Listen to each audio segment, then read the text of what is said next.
Bonjour et bienvenue dans cette nouvelle Technical Tips. Aujourd'hui, je vais vous montrer comment faire une représentation de filetage ou un vrai filetage. Je vais utiliser ce boulon pour vous présenter les différents filetages. J'ai préféré quelque chose de visible, mais vous pourriez très bien le faire sur un enlèvement de matière ou directement dans l'assistant de perçage. Commençons par la représentation de filetage, et pourquoi pas avec le raccourci S de votre clavier qui me permet de lancer directement l'outil, de l'ajouter dans ma barre de raccourcis ou de voir directement son emplacement en me laissant guider par SolidWorks. Sélectionnez l'arête circulaire là où vous souhaitez que le filetage commence. Précisez une condition de fin pour définir là où il doit s'arrêter.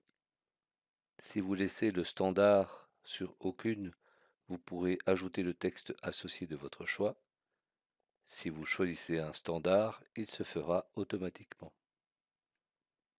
Si vous n'apercevez aucun résultat, vérifiez que Afficher les annotations est coché et que dans la partie Détail, Représentation de filetage ombré l'est également.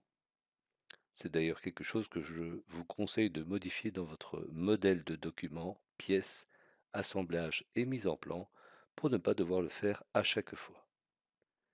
Cette représentation de filetage se retrouve généralement liée avec la fonction sur laquelle elle se trouve.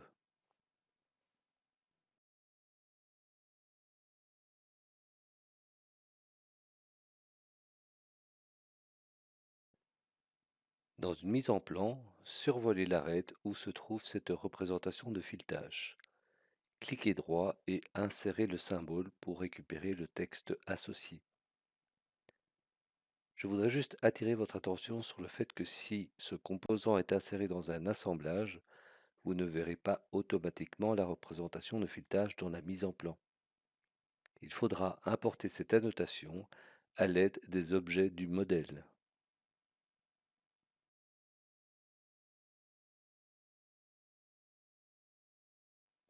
Revenons à notre pièce et prenons le cas où vous devez absolument créer la pièce avec le filet. Dans ce cas, je vous propose deux solutions. Pour la première, on va le faire avec un balayage ou plutôt un enlèvement de matière par balayage. Pour le chemin, nous allons faire cela à l'aide d'une hélice que vous retrouvez dans les courbes. Choisissez l'extrémité du boulon pour démarrer l'esquisse de l'hélice qui se base sur un cercle. J'utilise donc convertir les entités pour récupérer le diamètre extérieur de mon cylindre. Sortez de l'esquisse et les propriétés de l'hélice s'afficheront. Je prends ici hauteur et pas qui sera constant et une valeur de pas de 1,25. Je le laisse en tourne droit et je valide.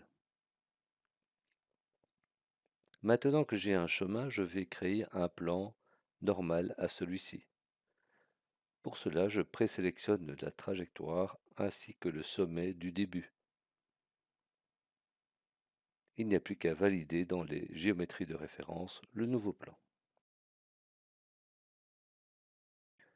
Il va me servir à créer la forme que je réalise à l'aide d'un triangle.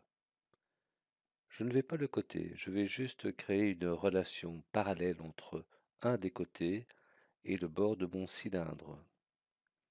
Évitez en tout cas des relations type horizontale ou verticale. Pour le positionner, j'utilise une relation point de rencontre entre le centre du cercle inscrit et mon chemin.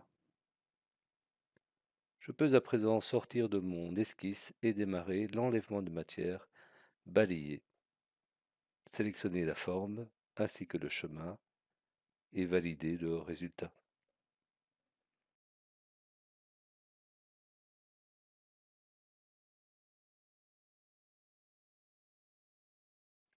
Passons maintenant à la fonction filetage. Présente depuis la version 2016, elle permet des filetages hélicoïdaux sur des arêtes ou faces cylindriques à l'aide d'esquisses de profil que vous pouvez personnaliser et enregistrer en tant que fonction de bibliothèque. Sélectionnez l'arête de départ et la condition de fin pour obtenir un aperçu visible dans le 3D. Dans les spécifications, choisissez le type.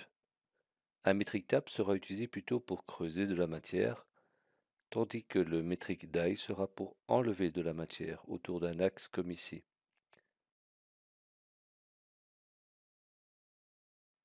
Pensez à vérifier la méthode de filetage, soit créer, soit enlever de la matière. Dans les options, vous pouvez ajuster avec la phase de fin.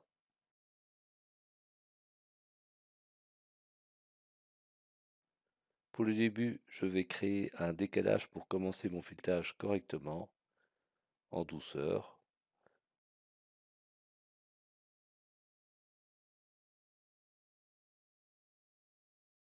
Et voici le résultat.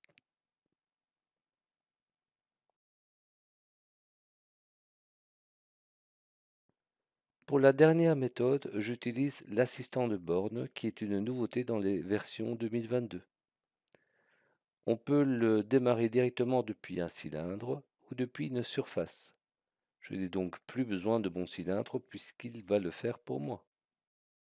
Comme pour le filetage, vous retrouvez la fonction sous l'assistant de perçage. Dans les propriétés, choisissez donc entre cylindre ou surface. Dans ce cas, pour avoir un aperçu, il est préférable de le positionner d'abord à l'aide d'un point comme dans l'assistant de perçage. Revenez ensuite dans l'onglet borne et choisissez à nouveau un standard, une hauteur, la condition de fin et un éventuel dégagement. Le résultat sera donc une représentation de filetage avec les mêmes conditions d'affichage que pour le premier modèle présenté. Si on évalue la performance de notre pièce en fonction des différentes configurations, on obtient le classement suivant, en allant de la reconstruction la plus rapide à la plus lente. La représentation de filetage, l'assistant borne, l'enlèvement de matière par balayage et le filetage. Même si vous trouvez ça peut-être joli, il est impensable de retrouver un composant utilisant la fonction filetage ou balayage dans un gros assemblage. Une dernière méthode pour créer un boulon serait d'utiliser la toolbox.